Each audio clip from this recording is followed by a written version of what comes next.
खुश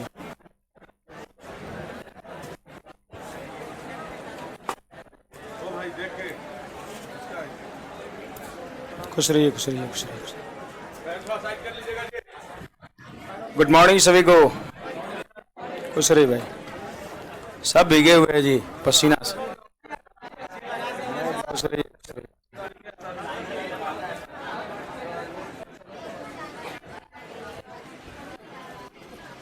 क्या हाल है सभी का? बढ़िया।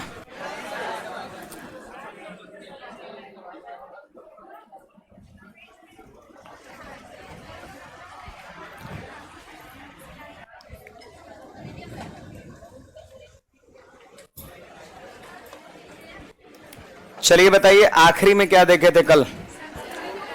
शायद ट्विन प्राइम नंबर है ना। चलिए पिछले क्लास से आगे देखा जाए। ऑनलाइन वाले विद्यार्थी ध्यान देंगे। हाँ, इतना लेट से आते आप सो जाते हैं क्या? लिट तेरी। आओ कभी ऑफलाइन में यहाँ का रस देखो, है ना, तब पता चलेगा। मास्टर साहब सो जाते हैं, नहीं सोने का चैन कहाँ है। आगे बढ़ते हैं, यहां पर ध्यान देंगे भाई। पिछले क्लास में सबसे आखिरी जो हमारा नंबर था वो ट्विन प्राइम नंबर था आपका, है ना। तो इससे आगे बढ़ा जाए और यहां पर एक संख्या अगला है हमारा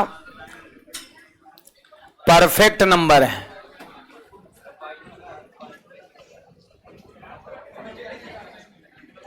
परफेक्ट नंबर जिसको हम कहते हैं परिपूर्ण संख्या, ठीक है, इसको कहते हैं परिपूर्ण संख्या कहते हैं। परफेक्ट नंबर अगला है हमारा परिपूर्ण संख्या। परफेक्ट नंबर को हम लोग कहते हैं परिपूर्ण संख्या कहते हैं। देखिएगा, ध्यान दीजिएगा, परफेक्ट नंबर जो होता है ना वो होता है in form of 2 power p minus 1 into 2 power p minus 1, है ना। जरा इसको आप देखिए, परफेक्ट नंबर जो है वो होता है 2 के power p minus 1 into 2 power p minus 1 के रूप में होता है।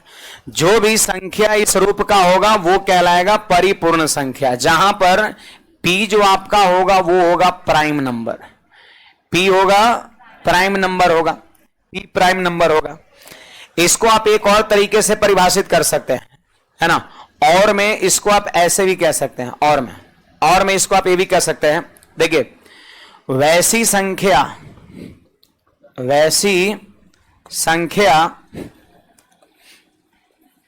जिसके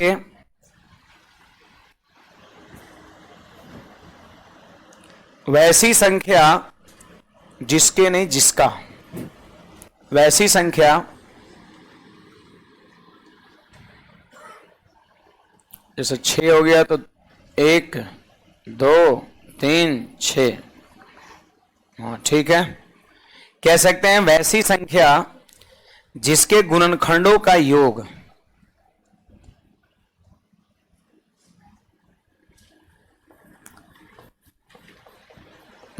गुणनखंड मतलब क्या होता है? फैक्टर, है ना। गुणनखंडों का योग मतलब सम संख्या का दुगुना है। वैसी संख्या जिसके गुणनखंडों का योग संख्या का दुगुना है ना। आप दो तरीके से इसको आप डिफाइन कर सकते हैं। एक तो आप कह सकते हैं कि जो संख्या इस रूप का होगा वो परफेक्ट नंबर। अदरवाइज दूसरा नंबर कह सकते हैं वैसी संख्या जिसके गुणनखंडों का योग संख्या का दुगुना हो, उसे कहेंगे हम परफेक्ट नंबर, है ना। अब देखो, p फॉर प्राइम नंबर है। आप क्या करिए, यहां पर देखो p का मान हमने कुछ रखा और यहां पर p power 2 power p minus 1 और इंटू में 2 पावर p माइनस 1। देखो, सबसे पहला प्राइम नंबर क्या होता है 2 ना। सबसे पहला प्राइम नंबर 2, कल ही पढ़ाए थे। तो यहां पर आप p के जगह पर क्या करिए, पुट करिए। ऑनलाइन वाले विद्यार्थी इधर ध्यान देंगे, P का मान देखो हमने 2 रख दिया, सबसे पहला प्राइम 2 होता है। अब यहां 2 बैठाइए, थोड़ा मौखिक कैलकुलेशन आप करो। देखिए 2 माइनस 1 कितना 1, तो 2 के पावर 1 हो गया, 2 में से 1 घटेगा 1, अब गुना गुना। अब देखो 2 के पावर 2 कितना 4, में से 1 घटेगा 3, इसको गुणा करेंगे तो 6। तो हम यहां कह सकते हैं कि सबसे पहला जो परिपूर्ण संख्या है वो हमारा 6 है। पहला प्राइम बैठा है तो पहला परिपूर्ण मिला। अब ऐसा करें ना, P का मान आप बैठा लो 3, 2 के बाद कौन होता है प्राइम नंबर 3 होता है। जहां जहां इसमें P है वहां वहां 3 बैठाइए, आप सब लोग बैठाइए जी। 3 में से 1 घटेगा 2, तो 2 का स्क्वायर 4 हो गया। फिर देखो 2 के पावर 3 8, में से 1 घटा 7, तो 4 सते 28 हो गया हमारा, 28 हो गया। तो ये हो गया आपका परिपूर्ण संख्या, 28 हो गया आपका, है ना। फिर इसके बाद प्राइम नंबर हमने क्या रख दिया 5, 2 3 के बाद प्राइम नंबर 5 होता है, तो 5 यहां पे हम रख देंगे, तो 2 के पावर कितना 4, 2 के पावर 4 हो जाएगा 16। फिर 2 के पावर 5 32, में से 1 घटा 31, गुना करिए 496 आपका आएगा, है ना। तो कहने का मतलब यहां पर यह है कि प्राइम नंबर हम बैठाते जा रहे हैं, इसका मान मिलते जा रहा है। इसका मतलब अगर कोई कहेगा कि परफेक्ट नंबर का कुछ उदाहरण बताओ, तो याद रखना सबसे पहला परफेक्ट नंबर 6 होगा, उसके बाद 28 होगा, फिर इसके बाद 496 होगा, इसके बाद अगर 5 के बाद अगर प्राइम नंबर 7 होता है, 7 बैठाइएगा तो जानते हैं 8128 आएगा आपका, dot dot dot dot dot. तो यही होता है परफेक्ट नंबर। परफेक्ट नंबर यही होता है। सवाल देखिए फॉर्म भी इसका पूछा गया, निम्नलिखित में से परफेक्ट नंबर का मानक रूप क्या है, इसका स्टैंडर्ड फॉर्म क्या है, तो आंसर हमारा ये हो जाएगा। दूसरा क्वेश्चन 4 गो ऑप्शन देके पहचानने के लिए दिया हुआ था कि निम्नलिखित में से कौन सा परफेक्ट नंबर है। 4 गो ऑप्शन दे करके आपको पहचानना है, तो फिर इस तरीके से हम कर पाएंगे। तो सबसे पहली बात, परफेक्ट नंबर को आप 2 तरीके से बता सकते हैं। एक तो कहिए कि सर जो संख्या 2 के पावर p-1 इंटू 2 के पावर p-1 के रूप में रहेगा वो कहलाएगा परफेक्ट नंबर, जहां पर p क्या होता है प्राइम होता है। अब दूसरा डिफिनेशन आप ये दे सकते हैं कि जो संख्या के गुणनखंडों का योग संख्या का दोगुना हो वो कहलाएगा परफेक्ट नंबर। चलिए देखते हैं, यहां पर सब लोग ध्यान दीजिए। पहला परफेक्ट नंबर हमारा क्या है 6। अगर आपसे हम पूछ दे कि 6 का गुणनखंड बताओ कौन कौन है, तो आपका जवाब होगा 1 2 3 6। तनिक आप इन सब को जोड़िए, अरे जोड़ो, इसका सम कितना आ रहा है भाई 12 आ रहा है, इसके गुणनखंडों का सम 12 आ रहा है। बोलिए संख्या का डबल है कि नहीं है, देखिए 6 का डबल है।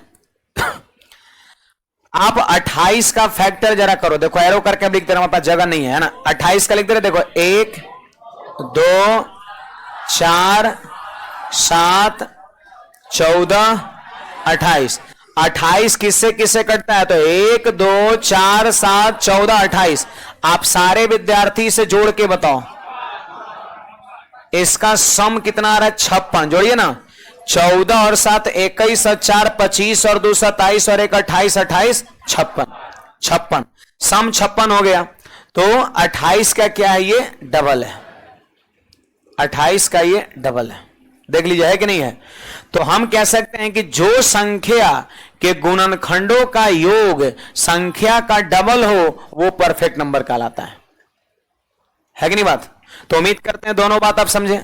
एग्जाम्पल के तौर पर सबसे पहला अगर कोई बोलेगा परफेक्ट नंबर तो 6, उसके बाद 28, उसके बाद 496 और फिर 81 28, इसके बाद बहुत बड़ा होता है।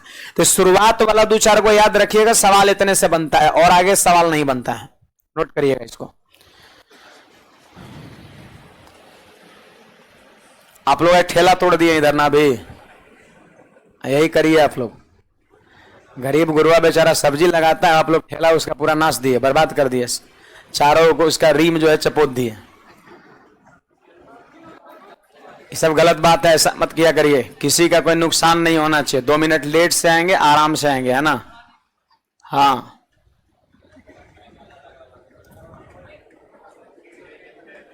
सोच रहे मास्टर साहब तो दे ही देंगे उसको, है ना, तो हम तो खैर दे देंगे, है ना, गरीब बेचारा है तो हमको देना ही पड़ेगा, लेकिन ये चीजें गलत है। पैसा का ऐसे ही किल्लत चल रहा है, आप लोग खर्चा करवा रहे हैं ना। आगे बढ़ते हैं।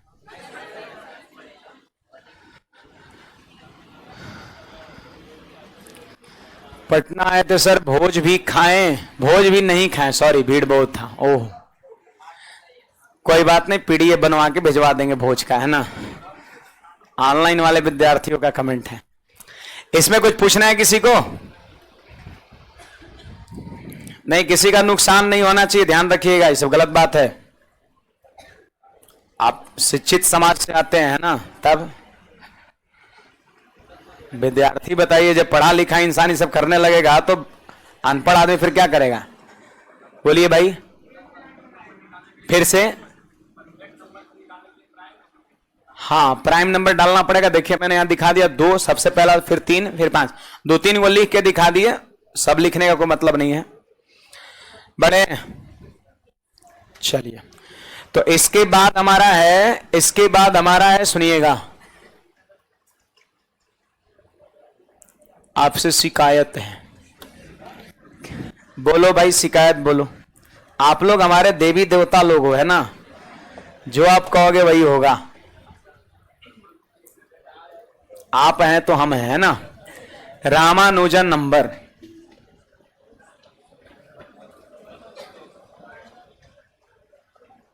रामानुजन नंबर पता है क्या होता है? 1729 को कहते हैं, 1729 को रामानुजन नंबर कहते हैं भाई, है ना। देखो ये खास प्रॉपर्टी है, या फिर इसको रामानुजन हार्डी नंबर भी कहते हैं। रामानुजन हार्डी, हार्डी क्या थे आपका? एमजी हार्डी या एजी हार्डी कुछ नाम था, है ना। वो आपका ब्रिटिश था, जो रामानुजन साहब का परम मित्र था। जब वो इंग्लैंड गए थे तो इनका तबीयत गड़बड़ा गया था रामानुजन साहब का, है ना। तो ये हॉस्पिटल में एडमिट थे, भर्ती थे। तो ये जो आपका जो हार्डी साहब थे वो उनका परम मित्र थे। वो मिलने गए हॉस्पिटल में एक टैक्सी से, है ना, एक टैक्सी से गए थे और मिलके रामानुजन साहब को बताएं कि आज हमारा जतरा बिल्कुल खराब है। हो सकता है जतरा को कुछ कहता होगा ब्रिटिश वाला, है ना, अपनी भाषा में बोला था। हाँ, अपनी भाषा बोले कि आज हमारा जतरा बहुत खराब है। तो रामानुजन साहब क्या, क्यों भाई, क्यों खराब है, क्या हो गया? तो उसने बताया कि आज हम जिस टैक्सी से आ रहे थे उसका नंबर बड़ा अजीब था, है ना, कुछ रास नहीं आ रहा है वो नंबर हमको, है ना। बोले कि रामानुजन साहब तबीयत खराब था, फिर भी पूछे बताओ क्या था, क्या टैक्सी नंबर था? उसने बताया 1729। तो उसने बोला कि यार तो लकी नंबर है ना, जतरा कैसे खराब हो गया तुम्हारा, है ना, बड़ा यूनिक नंबर है। उसने झट से बताया कि देखो ये ऐसा नंबर है जो 2 अलग अलग संख्या के क्यूब का सम होता है। जैसे यहां पर आप 12 का क्यूब कर लो और प्लस का 1 का क्यूब कर लो, या आप 10 का क्यूब कर लो और 9 का क्यूब कर लो, है ना। देख लीजिए 12 का क्यूब कितना होता है? 1728, और 1 का क्यूब 1, जोड़ के देख लीजिए 1729 पुरता है कि नहीं पुरता है? आप 10 का क्यूब देख लो कितना 1000 है, और 9 का क्यूब 729 होता है। आप इसको जोड़ के देख लीजिए 1729 पुरता है कि नहीं पुरता है? तो उन्होंने यही बताया कि ये बड़ा यूनिक नंबर है। आप कैसे करो, जतरा खराब हो गया तुम्हारा ये नंबर देख के, है ना। बड़ा यूनिक नंबर है, और यूनिक नंबर इसलिए है क्योंकि ये जो नंबर्स जो तूने बताया, ये नंबर्स 2 अलग अलग संख्या के क्यूब का सम है। बस इतने बात बताया, फिर इसका नाम पड़ेगा रामानुजन नंबर, उन्होंने दिया था। और थोड़ा सा वो जो एमजी हार्डी था उसका थोड़ा उसका सहयोग था, उसने टैक्सी का नंबर बताया, तो रामानुजन हार्डी नंबर के नाम से भी इसको जाना जाता है। बस इतने याद रखना है, 1729 रामानुजन नंबर है, ठीक है। बस इसके बाद आगे बढ़ते हैं ट्रेंगुलर नंबर पर। आगे बढ़ते हैं हम ट्रेंगुलर नंबर।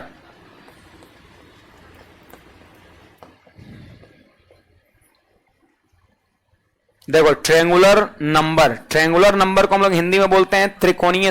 इसका हिंदी नाम भी वही है, रामानुजन संख्या, इसलिए नहीं लिखे हैं। ट्रेंगुलर नंबर को हम लोग बोलते हैं त्रिकोणीय संख्या, बोलते हैं त्रिकोणीय संख्या, त्रिकोणीय संख्या। देखो ये भी जो है नई चीज है, ये 2018 के बाद इसको हम पढ़ा रहे हैं, पहले ये चीज नहीं था आपका।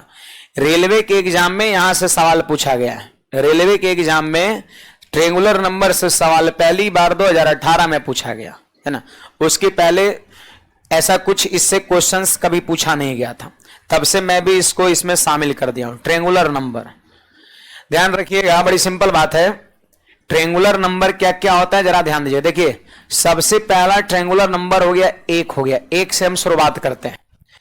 इसमें आप एक के बाद अगली संख्या क्या होता है, दो, दो को आप इसमें बढ़ा दीजिए, एक के बाद इसमें दो को आप बढ़ा दीजिए तो कितना हो जाएगा भाई, तीन हो जाएगा। फिर अब तीन में आप तीन बढ़ाइए तो तीन और तीन छह, अब फिर छह में चार बढ़ाइए, फिर पांच बढ़ाइए, फिर छह बढ़ाइए, फिर सात बढ़ाइए, और इस तरह की जो संख्याएं मिलेंगी वो आपका रामानुजन नंबर कहलाएगी, सॉरी ट्रायंगुलर नंबर कहलाएगी।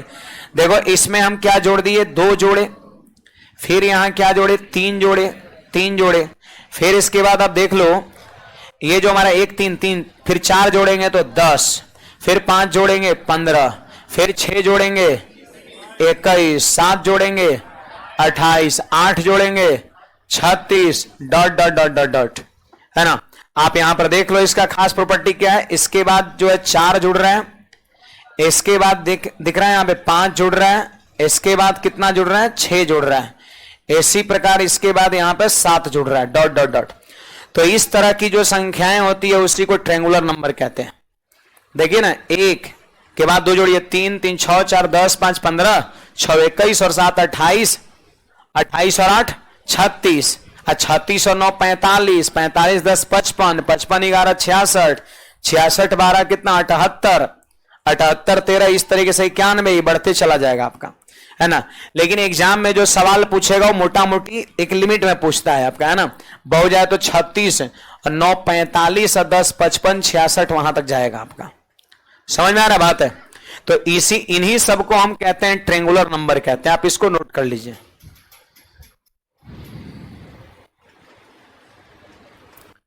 ट्रायंगुलर नंबर देखो, ट्रायंगल आपको लग रहा है ट्रायंगल, ट्रायंगल से बना है triangular, triangle triangle.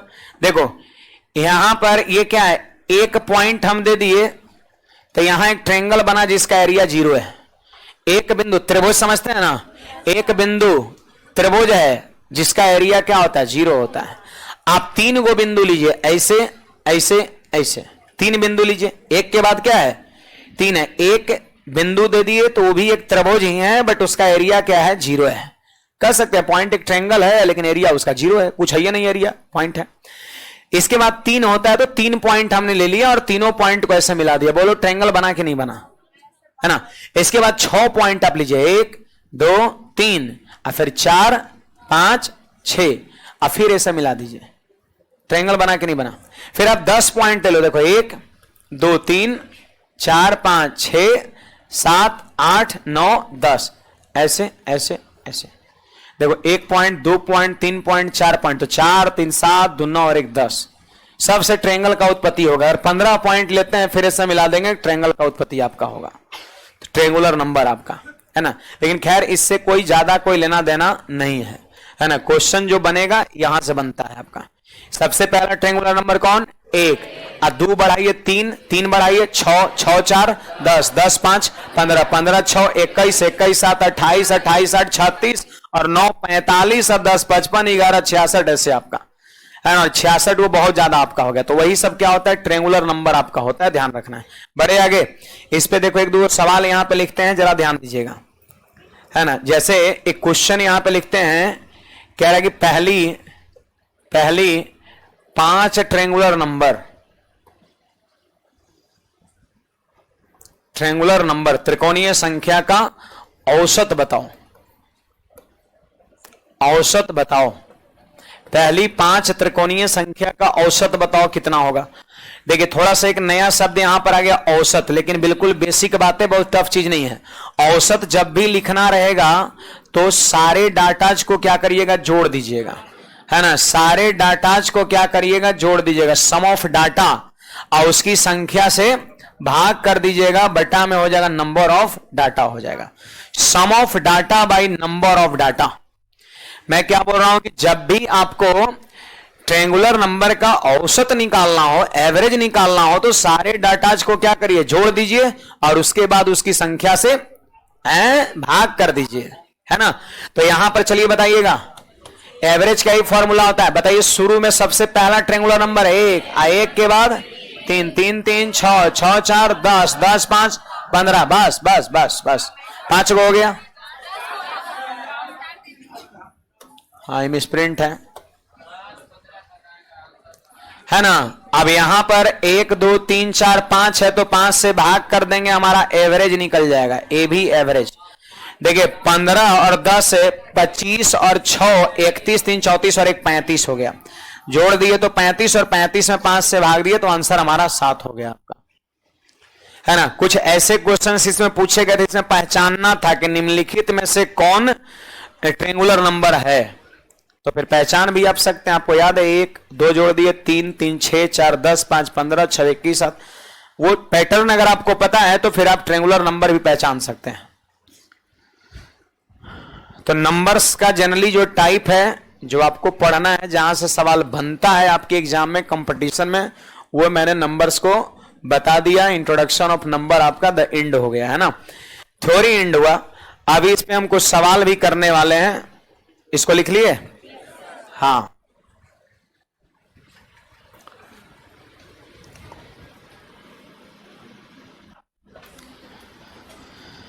Ramanujan number का कोई यूज नहीं है जी। रामानुजन नंबर, बस एक आध बार सवाल पूछा गया कि रामानुजन संख्या बताओ कौन है आपका। ये सब वन लाइनर बातें हैं, ये बहुत कुछ कोई कॉन्सेप्चुअल बातें नहीं है, खाली याद रट लेना है कि 1729 को रामानुजन कहते हैं। वन लाइनर क्वेश्चन एक आध बार बना है आपका, बहुत कुछ यूज इसका नहीं है सवाल में, है ना। बस याद रखना है, उससे काम हो जाएगा, अगर पूछेगा कभी तब।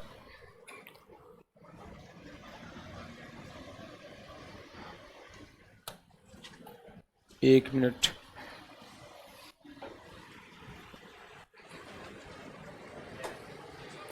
देखिए हमारा इंट्रोडक्शन ऑफ नंबर्स है और ये रहा इसका पहला सवाल। देखिए लगभग सारा चीज को मैंने चर्चा किया है। अब देखो, जैसे नंबर सिस्टम का जो बुक है, नंबर सिस्टम का जो बुक है, बुक में सबसे पहला जो हमारा टॉपिक है वो यही है, इंट्रोडक्शन ऑफ नंबर्स है, ठीक है। तो बहुत लोग के पास तो बुक नहीं है ना, कोई बात नहीं है, स्क्रीन पर सवाल दिख रहा है, यहां से आप आनंद लीजिए, है ना। और क्लासेस जब एंड होगा तो बुक आप ऑफिस से ले लेंगे। नीचे जहां पे हम पढ़ा रहे हैं, जहां पे भी हम हैं, इसके जस्ट नीचे में एक ऑफिस है, बिना नाम पता का है भी शायद, है ना। उस पर कुछ नाम पता नहीं लिखा है किसका ऑफिस है। ऐसे ही आपको भगवा कलर का जो है ना दिख जाएगा ऊपर में, है ना। हाँ, वहीं पर आपका ऑफिस है, अपना ही वो ऑफिस है ना, वहां पे आपको बुक मिल जाएगा। अदरवाइज फिर यहां भी बुक मिल जाएगा, लेकिन नीचे वाले ऑफिस में जाएंगे ज्यादा, वहां थोड़ा सा स्पेस है, इसमें आपका स्पेस उस तरह का है नहीं है, तो भीड़ भाड़ तो नीचे। हाँ, पैसा तो लगेगा ना, पैसा आपका 60 में शायद मिलेगा आपको, है ना। आगे बढ़े और आपको आंसर करना है जीरो क्या है ना। तो जीरो उदासीन पूर्णांक आपको मैंने पढ़ा चुका है, ठीक है।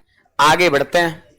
देखो, प्रथम ऋण संख्या, मैं आपको बता दूं कि ऋण संख्या को ही अभाज्य संख्या कहते हैं, उसी का ही नाम है प्राइम नंबर। तो सबसे पहला प्राइम नंबर 2 होता है, और पता है यही एक ऐसा है जो इवन है, इसके बाद सब ऑड होता है ना। हाँ, अब देखो यहां पर सम अभाज्य संख्या 4 कहां से जी, 2 ही ना। अभाज्य में प्राइम में इवन वाला बताना है, तो देखो प्राइम नंबर यही तो होता है 2 3 5 7 डॉट डॉट डॉट। तो अभाज्य में यही एक ऐसा है जो सम है, इवन है, बाकी इसके बाद जितना भी प्राइम होता है सब ऑड होता है। तो सम अभाज्य के लिए आंसर हमारा 2 हो जाएगा। कौन होता है? 2। ये इवन है, इसके बाद सब ऑड है। क्लियर है सभी को? चलो, है ना। देखिए, पाई जो है एक सिंबल है, आपके सामने यहां पर देख रहे हैं, पाई, ई, स्मॉल जी, कैपिटल जी, जितने भी कह सकते हैं सिंबल होते हैं वो सारे के सारे इरेशनल होते हैं, इरेशनल होते हैं, बोले तो अप्रमेय होता है। लेकिन पाई का आप मान ले लो 3.14 या 22/7, वो सब रेशनल होगा आपका। जो सिंबल वो इरेशनल, लेकिन जो उसका वैल्यू होगा वो सब रेशनल होगा। ये ध्यान रखना है आप सभी को। ऑनलाइन वाले विद्यार्थी कमेंट में आंसर बताइए। देखिए यहां पर हमारा नेक्स्ट क्वेश्चन है। तो सबसे पहला कंपोजिट नंबर हमारा 4 है। सबसे पहला कंपोजिट नंबर कल पढ़ाया था, जो एक और स्वयं के अलावे किसी और से कटे। 1 क्या है? 1 ना भाज और 2 प्राइम है, 3 भी प्राइम है, तो कंपोजिट कौन होगा? 4 होगा। सबसे पहला कंपोजिट 4, जो किससे किससे कटता है? 1 से, 4 से और 2 से। 1 से और खुद से तो कटता ही है, इसके अलावे किसी और से भी कटता है, इसलिए इसका नाम हो गया कंपोजिट। कंपोजिट को हिंदी में कहेंगे भाज्य संख्या, संयुक्त संख्या, यौगिक संख्या, है ना। हाँ देखिए 1 क्या है? बोलिए। 1 नाइदर प्राइम नॉर कंपोजिट आपका, है ना, न भाज न अभाज। जैसे देखिए 1 बहुत कुछ है, 1 प्राइम नंबर, सॉरी प्रकृत संख्या भी है, लेकिन क्या वो ऑप्शन में है? तो ऑप्शन को देखते हुए आपको आंसर मारना है। अगर पूछ दिया 1 है तो आप ऑप्शन देखो कि इसके लिए सबसे यहां पर बेस्ट क्या हो सकता है। तो ये होगा 1। मैंने बताया है कि नाइदर प्राइम नॉर कंपोजिट, ना भाज होता है। मैंने इसका तर्क भी दिया था क्यों नहीं होता है ना। देखो कल का सेकंड लास्ट जो नंबर था हमारा, आप याद करिए, को प्राइम या रिलेटिवली प्राइम। को प्राइम या रिलेटिवली प्राइम जिसको हमने कहा था सभाज्य संख्या, जिसका मसा कितना? 1 होता है। बस ये मसा 1 होता है, और लसा क्या होता है? उसका गुणनफल होता है ना। यहां पे लिख देंगे कि SCA बराबर 1, और जहां तक एलसीएम की बात करें तो उनका गुणनफल, देयर प्रोडक्ट होता है। जो भी को प्राइम नंबर, कल मैंने को प्राइम का एग्जांपल ढेर सारा लिया था, तो को प्राइम नंबर का SCF जो होगा 1 होगा। अब अगर उसका LCM कोई पूछ देगा तो उनका प्रोडक्ट होगा, गुणनफल होगा। जैसे को प्राइम का कुछ एग्जांपल बताओ आप। 3 और 8 चलेगा ना? आप 3 और 8 देख लीजिए, इसका मसा कितना है? 1 है। अब कोई पूछ देगा इसका लसा बताओ, तो सीधे कर दीजिए 3 गुना 8। लसा गुणनफल होता है 3 8 24। 3 8 का लसा कितना होता है? 24 होता है। होता नहीं है? होता है। तो याद रखना है कि को प्राइम का SCF ऑलवेज होता है 1, और LCM होता है उनका गुणनफल। ध्यान रखना है। ये वाला लिख लीजिएगा, ये कलम ना लिखे थे ना, ऐसे ये लसा मसा में कराते हैं, है ना, लेकिन लिख लेंगे यहां पर, यहीं पर इसको छाप लेंगे। LCM जो है उनका प्रोडक्ट होता है सभाज्य संख्या का। चलिए इसके बाद जो है अगले क्वेश्चन 8 नंबर में पहचानना है। आप देख लो यहां पर आप सभी को पहचानना है कि निम्न में से कौन सह अभाज्य नहीं है। तो याद रखिए सह अभाज्य जो रहेगा उसका SCF 1 होगा। अब कह रहा है कि सह अभाज्य नहीं है, मतलब जिसका SCF 1 नहीं है। तो आप बताइए इसका SCF कितना हो गया? 2 हो गया। देखिए 2 से ही भी कटता है, 2 से ही भी कटता है, तो इन दोनों का SCF 2 हो गया, है ना। तो यही अभाज्य सभाज्य नहीं है। सह अभाज्य होने के लिए SCF 1 होना चाहिए, बट यहां पर SCF कितना है? 2। तो क्या ये को प्राइम है? नहीं है। हमारा आंसर हो गया। अब कोई ये कहीं होगा, बाकी का 3 ऑप्शन में देख लीजिए, सब जगह SCF 1 होगा। आप देख लो यहां जो SCF है 1 होगा, यहां जो SCF है वो भी 1 होगा, और यहां जो SCF है वो भी क्या होगा? 1 होगा। देख लीजिए ये दोनों कट रहा है तो सिर्फ किससे? 1 से। क्या 1 के अलावा किसी से तो दोनों कट रहा है? नहीं कट रहा है। तो SCF इसका भी 1, SCF इसका भी 1, SCF इसका भी 1। आगे बढ़ते हैं। देखिए हमारा नेक्स्ट क्या कहता है, सुनिएगा सब लोग। निम्न में से कौन सा प्रमेय संख्या है आपको बताना है। देखिए मैंने एक बात बताया था, रूट वाली संख्या को अप्रमेय बोलते हैं, इरेशनल। रूट वाली संख्या को इरेशनल। हम देख रहे हैं रूट यहां भी है, रूट यहां भी है, रूट यहां भी है, रूट यहां भी है। रूट वाली संख्या को इरेशनल। लेकिन मैंने साथ साथ यह भी बताया था कि अगर रूट वाली संख्या कभी पूरा पूरा बाहर निकल जाए, जैसे रूट 9, तो रूट 9 का वर्गमूल 3, तो 3 को हम रेशनल कहेंगे। कोई पूछेगा रूट 9 क्या है? रूट 9 क्या इरेशनल है? नहीं, रेशनल है ये। रूट 7 क्या है? इरेशनल है। जिसका मान आप लिख सकते हैं बिना रूट का वो हो जाएगा रेशनल। तो जरूर पक्का जब रेशनल पूछ दिया तो पक्का 4 गो में एक गो ऐसा कहीं ना कहीं जरूर होगा जो रूट से पूरा पूरा बाहर निकलेगा। तो आप देख लो यहां पर सब लोग 8 का क्यूब रूट 2 होता है। क्यूब रूट मतलब इसको कहते हैं घनमूल। 8 का घनमूल 2 आता है। 8 का घनमूल 2 और 27 का घनमूल 3 आता है। 1728 का घनमूल 12 होता है ना। तो ये 2 हो गया। 8 का घनमूल 2 -2 कितना? ये रूट से बाहर निकल गया तो ये आपका प्रमेय हो जाएगा। 0 प्रमेय संख्या भी है क्योंकि 0 बटा क्या 1 है, बट नीचे में 1 छुपा रहता है। 0 बटा 1 देखो p बाई क्यू के रूप में हुआ कि नहीं हुआ? अब p और q इंटीजर है कि नहीं है? ई है न्यूट्रल इंटीजर उदासीन पूर्णांक, और है पॉजिटिव इंटीजर है धनात्मक पूर्णांक। प्रमेय का डेफिनेशन क्या था कि वैसी संख्या जिसे p बाई क्यू के रूप में लिख सकते हैं और जहां q is not equal to 0 और p और q इंटीजर होना चाहिए। तो देख लो p बाई क्यू के रूप में लिख दिए, e भी इंटीजर है, e भी इंटीजर है, बस फर्क यह है कि वो न्यूट्रल इंटीजर है और जो है पॉजिटिव इंटीजर है। इंटीजर 3 टाइप का, एक negative integer, positive integer, neutral integer आपका। तो प्रमेय बाकी कोनो रूट से बाहर नहीं निकलेगा। 4 का घनमूल एडजेक्ट नहीं होता है, 2 का घनमूल एडजेक्ट नहीं, 12 का भी नहीं होता है। जो रूट से पूरा पूरा बाहर निकल जाए वो रेशनल। प्रमेय संख्या बोले तो रेशनल नंबर, और ई सब क्या है? इरेशनल है। इरेशनल इरेशनल इरेशनल, अप्रमेय अप्रमेय अप्रमेय। चलो आगे बढ़ते हैं। कोई डाउट है बोलिएगा या कुछ कहना चाहे तो। देखिए यहां पर मेरा बात सुनिए गौर से। निम्न में कौन सा कथन गलत है? सी नंबर गलत है। एकदम झलक रहा है दूरे से ना कि पाई एक परमेय संख्या है। गलत बोला है। अभी हम लोग पढ़े पाई जो है एक इरेशनल नंबर है, परमेय संख्या। पाई इरेशनल है लेकिन लिखा है इरेशनल, इसी हिसाब से गलत हो गया। देखो गलत होते हुए भी सही है ये, है ना? नहीं, कौन सा गलत है तो सही इसी को ना मारे, तो नहीं करे गलत होते हुए भी सही है। अब बाकी सब सही होते हुए भी गलत है। यही कलयुग में हो रहा है ना? सुनिएगा, सभी प्राकृतिक संख्या पूर्ण संख्या है। सही है लेकिन गलत है, सही है लेकिन गलत है, सही है लेकिन गलत आपका है, और ये गलत है लेकिन सही है। तो आंसर हम सी को मारेंगे। देखो लिख दे रहे हैं, है ना? कोई कंफ्यूजन नहीं रहना चाहिए। आंसर आपका सी हो जाएगा। क्या ये सब ऑप्शन समझ में आ रहा है? थोड़ा ऑप्शन को मैं डिस्कस कर दे रहा हूं। जैसे कह रहे हैं ना, सभी पूर्णांक परमेय संख्या है।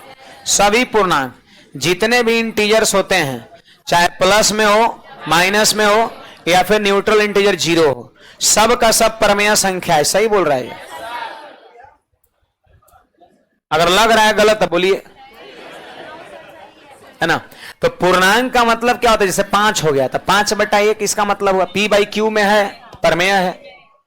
अगर पूर्णांक को माइनस में लेने का मन है तो माइनस का 8, तो -8 बटा 1 ये भी जो है प्रमेय है, p बाई क्यू के रूप में है। और p और q इंटीजर होना चाहिए, तो निगेटिव इंटीजर है, पॉजिटिव इंटीजर है ना? तो सभी जितने भी पूर्णांक होते सारे के सारे प्रमेय सही है, लेकिन हमसे गलत मांग रहा है, इस हिसाब से ही छट गया आपका। यहां पर देखिएगा, सभी पूर्णांक, अब पूर्णांक मतलब यही वाला, ये वाला सभी पूर्णांक कह रहा है कि वास्तविक संख्या 100% आपका है। अरे सबसे पहले संख्या को दुइये पार्ट में बात देखो, वास्तविक और काल्पनिक। आज जितना अभी पढ़े आप उसके बाद सब वास्तविक का बाल बच्चा है। तो कह रहा है कि सभी पूर्णांक वास्तविक है। एकदम सही बोल रहा है। जितने भी पूर्णांक हैं वो सब का सब वास्तविक के श्रेणी में आएगा। ये भी सही है, लेकिन गलत मांगता है, हिसाब से छट गया। कह रहे सभी प्राकृत संख्या पूर्ण संख्या, ये भी सही। देखो सभी प्राकृत संख्या, तो प्राकृत कहां शुरू होता है? 1 2 3 4 5। कह रहे सभी प्राकृत पूर्ण है। पूर्ण क्या होता है? 0 1 2 3 4। तो देखिए, तो जो भी प्राकृत है वो इसमें है कि नहीं अवेलेबल है? तो ये सही है। अगर कोई बोलता है कि सब पूर्ण प्राकृत है तो गलत हो जाएगा। 0 पूर्ण तो है, कहां वो प्राकृत है ना? सभी पूर्ण संख्या प्राकृत होगा, ये बात बोलना गलत है। सभी पूर्ण, जितना पूर्ण है उस सब प्राकृत होगा, ये कहना गलत है। क्यों? क्योंकि पूर्ण में जीरो होता है। क्या प्राकृत में जीरो होता है? लेकिन अगर कहेगा सभी प्राकृत पूर्ण है तो ये सही है, क्योंकि प्राकृत में जितनी भी चीजें आता है उस सब का सब उसमें भी आता है। यानी सारे प्राकृत को पूर्ण कह सकते हैं, बट सभी पूर्ण को अप्राकृत नहीं कह सकते हैं। तो सही है, सही है, सही है, लेकिन गलत मांगता उस हिसाब से छट गया, और ये गलत होते हुए भी सही है। कुछ कहना है बोलिएगा। आगे बढ़ते हैं।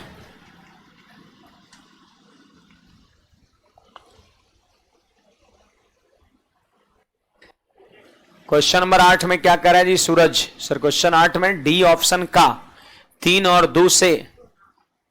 2 से कट रहा है 100। क्या बात है 8 में? थोड़ा देखो भाई। विचित्र इंसान, एलियन है ना, आलिया नहीं एलियन बोल रहे हैं ना। सुनिएगा यहां पर इसका एचसीएफ की बात होती है। एचसीएफ मतलब होता है हाईएस्ट कॉमन फैक्टर, वो फैक्टर जो दोनों में कॉमन हो।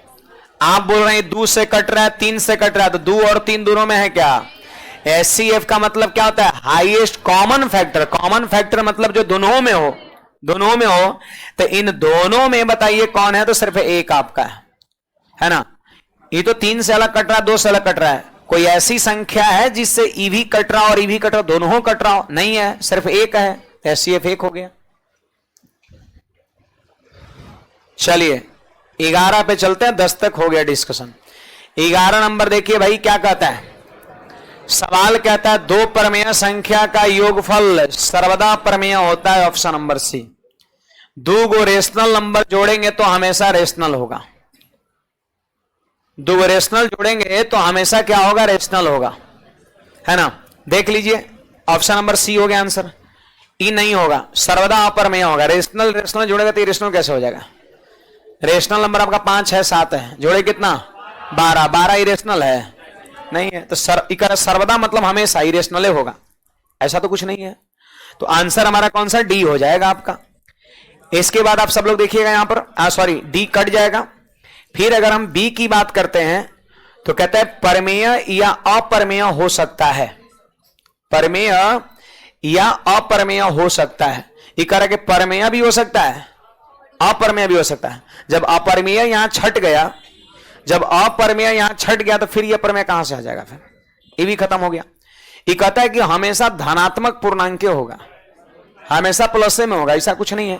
देखो परमेय संख्या -7 भी है और परमेय संख्या -5 भी है।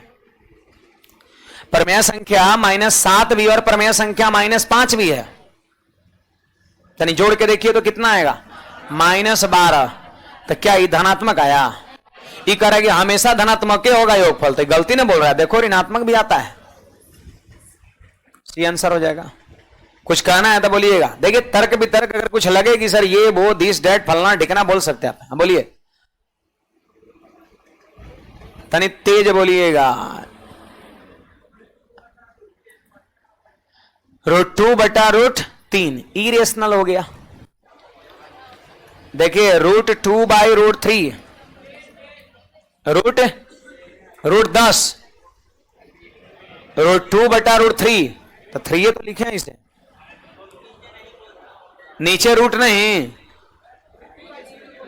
यही कि दूसरा कुछ यही। तो अपरमेय है, इरेशनल है। इरेशनल बटा इरेशनल, इरेशनल। अगर 2/√3 कोई कहेगा तो ये भी इरेशनल है ना। √3/2 कहेगा ये भी इरेशनल है। 2 + √3 कहेगा ये भी इरेशनल है। 2 - √3 कहेगा ये भी इरेशनल है। ये नींबू है, नींबू है, नाश देता है, ठीक ना। ये जो है हाँ इरेशनल रूट वाला ही नींबू है। कितनों परमेय संख्या में चाहे माइनस के साथ लगा दो, प्लस के साथ लगा दो, भाग के साथ लगा दो, अच्छा 2 × √3 गुना के साथ लगा दो, नाश देगा, अपना जाति का बना लेगा। ये है इरेशनल। अब इरेशनल को किसी भी रेशनल के साथ, चाहे माइनस में, प्लस में, गुणा में, भाग में, किसी भी तरीके से जुटेगा उसको अप्रमेय ही बना देगा। दो पहले से बेचारा प्रमेय था, लेकिन √3 से गुना हुआ प्रमेय बन गया। समझ में बात है? तो गुना में हो, भाग में हो, जोड़ में हो, घटाओ में हो, वो इरेशनल ही होता है। रूट आ गया, इरेशनल हो गया। बोलो √2/√4, तो ऊपर हो गया √2 और नीचे हो गया 2। अगर वो सिंप्लीफाई हो रहा है, थोड़ा कैलकुलेशन अगर हो रहा है एक स्टेप, तो बढ़ा लो पहले आप, ठीक है? तो 4 का वर्गमूल 2 हो गया। अब तो ये रही गया ना, ये और काटना था, काटिए 1/√2, फिर रूट रही गया आपका। कोई कहेगा √4 क्या है, इरेशनल है? नहीं है। इसका मान कितना? 2, इरेशनल हो गया, इरेशनल है ये। लेकिन जब रूट रही जाएगा फाइनल कैलकुलेशन के बाद भी तो इरेशनल कहलाएगा आपका। बने? हाँ, चलिए आगे बढ़ते हैं। सॉरी, यहां पर देखिए भाई, बड़ा से बड़ा ऋणात्मक पूर्णांक क्या होगा? आंसर बोलिए, आंसर बोलिए जी आप। बड़का से बड़का नेगेटिव इंटीजर क्या होगा? -1। कैसे? सबसे बड़ा है, सबसे कम है, तो वहां कह रहा है सबसे बड़ा। माइनस में सबसे बड़ा है, माइनस में, ठीक है, माइनस में सबसे बड़ा है। देखो यहां पर ये नंबर लाइन हो गया, और नंबर लाइन का बीचवान होता है 0, अगुआ, मीडिएटर। इसका भी आपके जीवन में बहुत बड़ा रोल है। जब तक ही लगेगा नहीं तब तक नैया आपका पार नहीं होने वाला है ना, है ना? अरे सिलेक्शन में मीडिएटर का काम मास्टर करता है ना? लेकिन जब सिलेक्शन हो जाएगा तो ब्याह शादी में मीडिएटर का काम अगुआ करेगा, है ना? हाँ यहां पे नंबर लाइन पे जब संख्या को प्लॉट करेंगे तो मीडिएटर का काम ही 0 करेगा आपका। अब एकर पहले नेगेटिव होकर पहले पॉजिटिव, ठीक ना? तो नेगेटिव हो गया, यहां हो गया पॉजिटिव, सॉरी, जरूर जरूर जरूर, -1, -2, -3, -4, डॉट डॉट डॉट इधर आपका इधर हो जाएगा +1, +2, +3, dot dot dot dot dot. है नहीं बात है? ये चीज आपका है। अब देखो ई जो डायरेक्शन है ना, वो संख्या के बढ़ने का डायरेक्शन है, बड़ा होने का डायरेक्शन है। उस डायरेक्शन में जैसे जैसे बढ़िएगा संख्या बड़ा होते चल जा रहा है। -4 से बड़ा -3, -3 से बड़ा -2। कोई कहेगा -4 बड़ा कि -3 बड़ा? -3 बड़ा। ये बोल है जी, यही तो बात है कि 4 और 3 में ही छोट था। 4 और 3 जब प्लस में था तो ही छोट था, लेकिन माइनस लगा तब बड़ हो गया।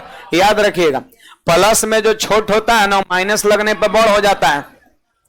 अब प्लस में जो बड़ होता है वो माइनस लगने पर छोट हो जाता है।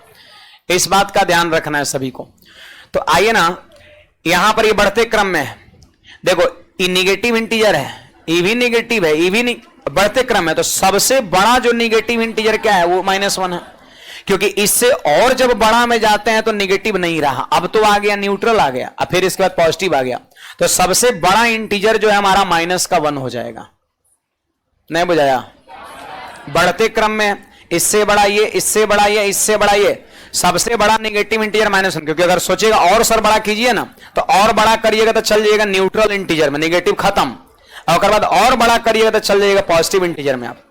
तो सबसे बड़ा नेगेटिव इंटीजर याद रखिएगा -1। हमारा आंसर सी हो गया, बस यही तो पूछता है। चलो आगे बढ़ते हैं। देखिए हमारा ही नेक्स्ट क्वेश्चन क्या कहता है? कहता है, सुनिएगा,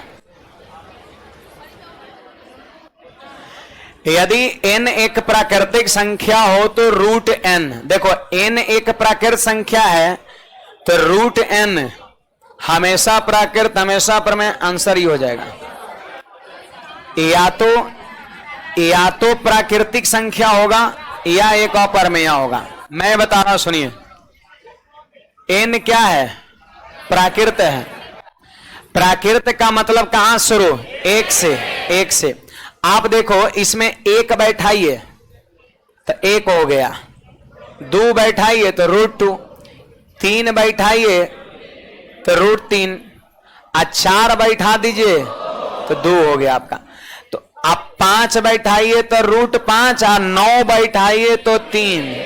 तो आपको नहीं लग रहा है कि कभी देखो प्राकृत आ रहा है 1, फिर 2, फिर 3, आगे 16 का वर्गमूल 4, फिर 5, फिर 6, प्राकृत भी आ रहा है। और कभी कभी अपरमेय भी आ रहा है। जैसे √2 क्या है? एक अपरमेय संख्या है। √3 क्या अपरमेय, √5 क्या अपरमेय। तो कभी कभी प्राकृत भी मिलेगा और कभी कभी अपरमेय भी मिलेगा। तो आंसर हमारा डी हो जाएगा। कुछ कहना है किसी को, बोलिएगा। चलो तब आगे बढ़ेंगे। ये सब देखिए, इस तरह का कभी कुछ दे, इसके अकॉर्डिंग बोलेगा संख्या बताओ, तो मान बैठा बैठा के चेक करे 2-4 को मान। अब लिखना कोई जरूरी नहीं है, आप मौखिक भी कर सकते हैं। जब भी इस तरह का कुछ लिख करके पूछेगा इसके अनुसार बताओ संख्या, तो आप n का कुछ मान बैठा के चेक कर लीजिएगा। n क्या है वहां पर सवाल में मेंशन रहेगा, घबराने की बात नहीं। सवाल में बोला कि प्राकृत है तो n का मान 1 2 3 4 5 6 बैठाना है। अब बैठाइएगा तो जो रिजल्ट आएगा ना, उससे पता चल जाएगा क्या सही है क्या गलत है, क्या होना चाहिए नहीं होना चाहिए। आप देखो इसके बाद हमारा नेक्स्ट क्वेश्चन क्या कहता है। क्वेश्चन नंबर 14 कहता है कि सही कौन है, सॉरी हाँ सही नहीं है। सही नहीं है मतलब क्या, गलत है? निम्न इनमें से कौन सा एक सही नहीं है? सही नहीं है का मतलब क्या है, गलत है। इसी को घुमाना हो गया आपका। वो सीधे लिखता है कि गलत कौन है, लिख दिया कि सही नहीं है, मतलब गलत कौन है। गलत कौन है तो एक नाइदर प्राइम नॉर कंपोजिट सही है, ये सही है। 0 ना तो धनात्मक ना ही ऋणात्मक, ये भी सही है। अब देखो √2 एक अपरमेय संख्या, ये भी सही है। 3 को सही जब पकड़ा गया तब मार सकते हैं, ऐसा इसको भी हम पढ़ दे रहे हैं ना। ये आपका गलत हो जाए, हमको गलत पकड़ना है। सबको पता, ये भी पता है, ये भी पता है, ये भी पता है, तो 3 को बात पता है, तो फिर ये हो गया आंसर आपका। और जो मैंने बताया है उसी में चीजें घूमते फिरते रहेगा आपका, इतना ध्यान रखिएगा, है ना। सुनिए, P गुणा Q सम है। कहता है यदि P गुणा Q सम है, बोल दिया है कि P और Q का जो प्रोडक्ट है वो इवन है। तो कह रहा है बताओ P और Q हमेशा सम होंगे, P और Q हमेशा सम होंगे। तो ऐसा कुछ नहीं है, ये गलत बोल रहा है, हमेशा का सम होगा। हम विषम पे ला दे रहे हैं। देखिए एक को हम ले लिए 3, इधर ले लेंगे आपका कितना 2। देखो गुना करने पर सम आ रहा है कि नहीं आ रहा है, 3 2 6 सम पूर रहा है। तो क्या ये दोनों सम है? देखो वो विषमों पर काम चल जाता है, विषम पे भी काम चल जा रहा है। ये कह रहा है कि P और Q हमेशा समे होंगे, तो गलत ना बोल रहा है। देखिए हम विषम भी ये लिए, फिर भी इसका गुणनफल सम आ गया। यही कह रहा है कि P और Q हमेशा समी होगा, दोनों का दोनों इवन होगा हमेशा, तो गलत बोल रहा है ना। देखो ऑड पे भी गुणनफल सम आ रहा है ना, बुझाया? बुझाया गया। आइए देखो भाई, हमारा ये क्वेश्चन नेक्स्ट है। नेक्स्ट हमारा क्वेश्चन ये है, ध्यान दीजिएगा सब लोग।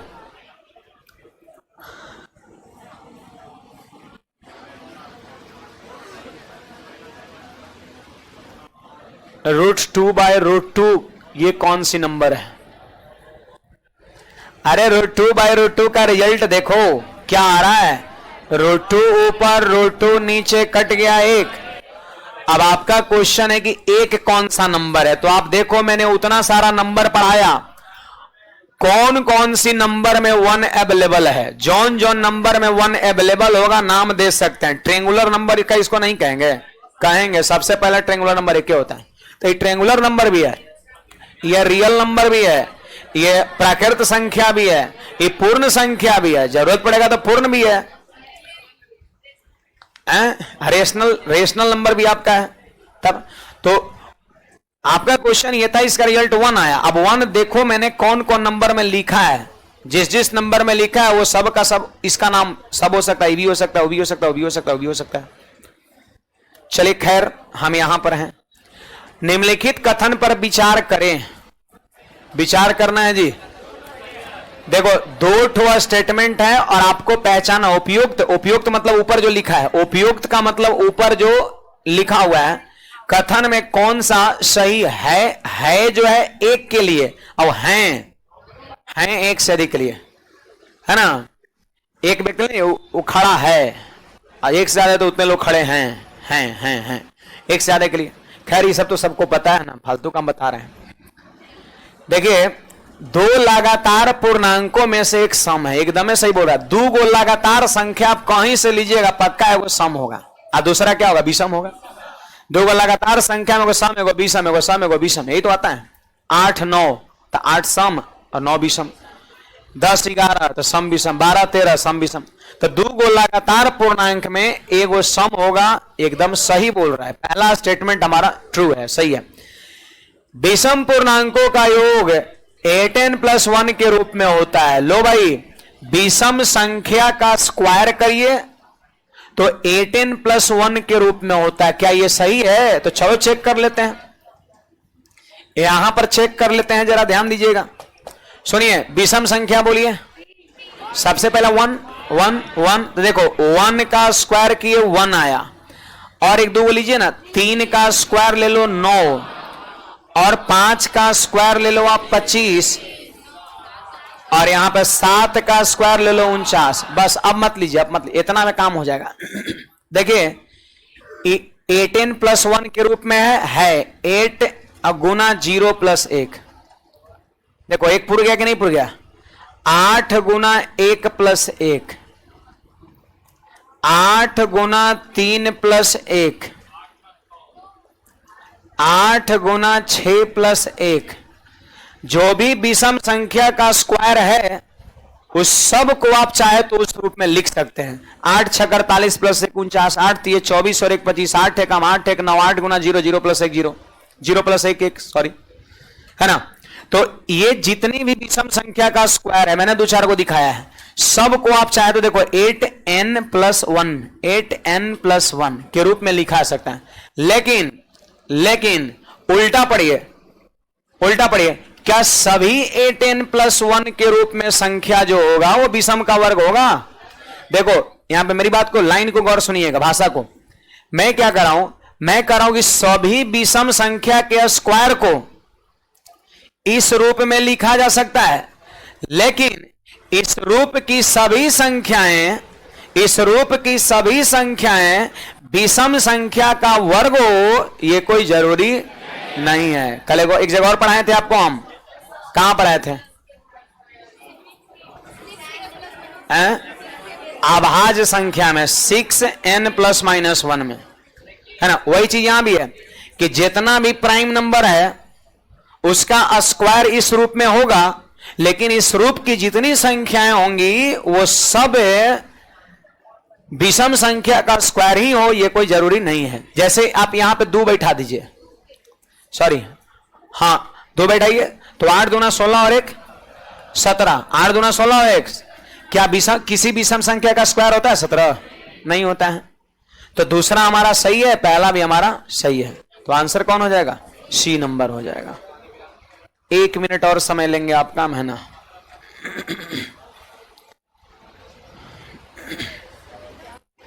बोलिए। 16 तो 4 का स्क्वायर होता है ना, सम का स्क्वायर होता है, हमको ऑड का सिर्फ देखना है। चलो आप आ जाओ यहां, ये हमारा क्वेश्चन 119 का स्क्वायर माइनस 111 का स्क्वायर, ठीक है। 119 का स्क्वायर माइनस 111 का स्क्वायर। लेकिन इससे पहले एक बात, फॉर्मूला नहीं, एक इंफॉर्मेशन है।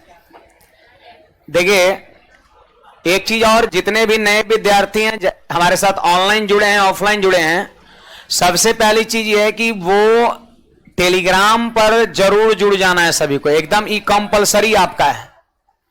क्योंकि टेलीग्राम पर किसी भी तरह का जो नोटिस होता है ना, किसी भी तरह का नोटिस वहीं पर आपको दिया जाएगा। आप संस्था के मेंबर बन गए, ऑनलाइन ऑफलाइन जो भी हो, तो टेलीग्राम पर जरूर जुड़ना है। टेलीग्राम पर सर्च करिएगा अंकुश सर ऑफिशियल करके, आपका है ना, उसी में जरूर जुड़ना, उसका मेंबर बना रखना है। ऐसा नहीं कि हमेशा मैसेज आते रहेगा, आपको परेशानी होगी, कोई परेशानी नहीं होगी। कुछ जो इंपॉर्टेंट नोटिस वगैरह होता है वही कभी कभी दिया जाता है आपका। कुछ पीडीएफ वगैरह भी देखने को मिलेगा, वैकेंसीज की जानकारी, क्लासेज की जानकारी, बैच बंदी की जानकारी, है ना, सब चीज उसी पे मिलेगा आपको। दूसरा नंबर चीज, आज से शाम में 4 बजे एडवांस मैथ आपका शुरू हो रहा है। आज से शाम में 4 बजे एडवांस मैथ की क्लासेस शुरू हो रहा है, और ये क्लासेज आपका ऑफलाइन के साथ साथ ऑनलाइन भी है। ऑनलाइन अंकुश और ऑफिशियल एप्लीकेशन पर आपका अवेलेबल है ना, और ऑफलाइन आपका यहां पे। इसमें सबसे जो हमारा पहला चैप्टर होगा वो आपका ज्योमेट्री होगा, जिसको लोग सबसे खतरनाक मानता है ना, ज्योमेट्री आपका। लेकिन ज्योमेट्री आसान है, जैसे कैसे आप उतना सारा नंबर्स के बारे में पढ़ा है, उन सारी चीज को अगर आप रिवाइज करके आए हैं तो आपको सवाल बनाने में मजा आ रहा होगा। और जो लोग नहीं देख के आए हैं उनको परेशानी थोड़ा मोड़ा हो रहा होगा। यही हाल जो है सारे चैप्टर के साथ होता है। ज्योमेट्री में आपका पहला दिन से ही आपको कंटेंट मिलना शुरू हो जाता है, थ्योरम वगैरह काफी दिखने को मिलेगा, प्रॉपर्टी वगैरह दिखेगा। तो उन सारे चीज को डेली बेसिस पर अगर आप याद करते चलते हैं तब कोई दिक्कत नहीं होगा, ज्योमेट्री बड़ा इजीली क्लियर हो जाएगा आपका। लेकिन वही अगर कहीं इग्नोर कर दिए, 1 दिन 2 दिन 3 दिन का कंटेंट छोड़ दिए, तो फिर हर आगे की चीजें पीछे वाले पे डिपेंड होता है। पीछे वाले को भूल जाइएगा, छोड़ दीजिएगा, तो फिर आगे वाला फिर दिक्कत हो जाएगा। और वहीं पर विद्यार्थी को ज्योमेट्री टफ लगता है। लेकिन डेली बेसिस पर जितना पढ़ाया जाए उन सारी चीज को याद करके आइए तो फिर ज्योमेट्री भी आसान आपका है ना। तो आज स्टार्ट हो रहा है। कोई आपके वैसे मित्र होंगे जुड़ना चाहे स्पेशल एडवांस क्लास के लिए तो भी जुड़ सकते हैं। और आपको मैंने बताया किया था पहला दिन आपका, है ना, वो अपना देख लीजिएगा। फिलहाल ये सवाल को आप देख लो।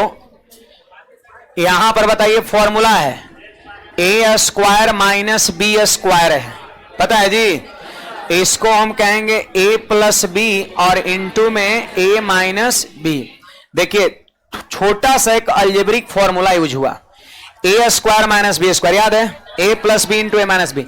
देखो a के जगह पर 119 और b के जगह पर 111 जोड़िएगा, 119 और 111 जोड़िएगा, कितना 230। 119 में से 11 घट जाएगा तो 8। अब इसको गुणा करेंगे तो कितना हो जाएगा 1500, 1840 हो गया आपका। अब बताइए 1840 क्या है, अपरिमेय नहीं है, अभाज्य भी नहीं है, किसी का स्क्वायर नंबर भी 1840 नहीं होता है, तो भाज्य संख्या है जो एक और स्वयं के अलावा किसी और से कट रहा होगा, है कि नहीं बात। तो आप करिएगा क्या, देखिए अगले क्लास में, है ना। अभी सब इधर सवाल बनने वाला है, ऐसी बात नहीं है, सब सवाल मैं बता रहा हूं कहां तक। सॉरी, हाँ अभी और आगे है, मैं बता रहा हूं, सब्र रखिए। हाँ 40 नंबर क्वेश्चन तक, 40 नंबर क्वेश्चन तक कल के क्लास में एक बार आप सभी लोग देख करके आइए। कुछ कुछ ना बनेगा तो उसको घेर लीजिएगा, जो बनेगा उसको बना लीजिएगा। बुक नीचे वाले ऑफिस में भी अवेलेबल होगा आपका, और ऊपर वाले में भी मिल रहा होगा, है ना, ठीक है। बाकी अभी अगर भीड़ भाड़ ऑफिस में होगा तो बाद में दिन भर में कोई भी टाइम में अगर पास में होंगे तो आके अपना ले लेंगे, है ना। गर्ल्स लोग पहले निकले जी, गेट बंद करिए, गेट कौन खोल दिया वहां पे, गर्ल्स लोग पहले निकलती है, इस बात का पता होनी चाहिए आप सभी को। इधर से आप लोग निकल सकते हैं, नियम कानून टूटना नहीं चाहिए। हाँ